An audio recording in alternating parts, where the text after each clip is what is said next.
আসসালামু আলাইকুম ওরহমতুল্লাহি ওবরকাতুহ। আমি জিয়াউল হক আল হাদি স্বাগতম জানাচ্ছি আপনাকে আল হাদি ফ্যামিলিতে, যেখানে আমরা শিখি ইসলামকে ভালোবাসতে, বুঝতে এবং জীবনে তা বাস্তবায়ন করতে। তাই দেরি না করে চলুন শুরু করি আজকের গুরুত্বপূর্ণ আলোচনাটি আল হাদির আলোয়। প্রিয় সম্মানিত ভিউয়ার্স, আজ আমরা এই দুনিয়াতে বেঁচে আছি, কেউ ধন সম্পদের পিছনে, আবার কেউ সুখের আশায়, আবার কেউ মান সম্মানের জন্য। কিন্তু আমরা কি কখনো ভেবে দেখেছি যে আমরা এই দুনিয়াতে কেন বেঁচে আছি? আমাদের জীবনের আসল উদ্দেশ্যটা কি? মহান আল্লাহ সুবহানাহু ওয়া তাআলা সূরা আয-যারিয়াত আয়াত নম্বর 54 মধ্যে ঘোষণা করে বলছেন, ওয়া মা খালাকতুল জিন্না ওয়াল ইনসা ইল্লা লিয়াবুদুন। আমি মানুষ এবং জিন জাতিকে সৃষ্টি করেছি শুধুমাত্র আমার ইবাদত করার জন্য। অর্থাৎ আমাদের জীবনের আসল উদ্দেশ্য হচ্ছে আল্লাহ সুবহানাহু ওয়া তাআলার ইবাদত করা। আমাদের জীবনের আসল উদ্দেশ্য হচ্ছে আল্লাহ সুবহানাহু ওয়া তাআলার দাসত্ব করা। আমাদের জীবনের আসল উদ্দেশ্য হচ্ছে আল্লাহ সুবহানাহু ওয়া তাআলার সামনে মাথা নত করা এবং তার সন্তুষ্টি অর্জন করা।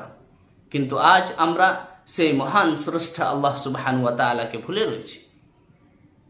অন্যত্র মহান আল্লাহ সুবহানাহু ওয়া তাআলা সূরা আল মুলক আয়াত নম্বর 2 এর মধ্যে ঘোষণা করে বলছেন, আল্লাযী খালাকাল মাউতা ওয়াল হায়াতা লিয়াবলুয়াকুম আইয়ুকুম আহসানু আমালা।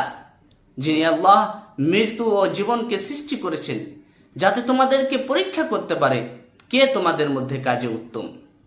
প্রিয় সম্মানিত ভিউয়ার্স, আমাদের এই জীবনটা হচ্ছে একটা পরীক্ষার মতো, আর আমাদের কাজ হচ্ছে এই পরীক্ষায় উত্তীর্ণ হওয়া।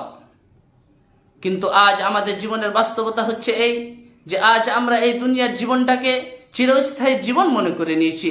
আমরা ভেবে নিয়েছি যে আমাদের এই জীবনটা কখনোই শেষ হবে না। কিন্তু আমাদের ভুলে গিয়ে চলবে না। আমাদেরকে মনে রাখতে হবে যে আমাদের এই জীবনটা একদিন শেষ হয়ে যাবে, তারপরেই শুরু হবে আমাদের জীবনের চিরন্তন পরকাল।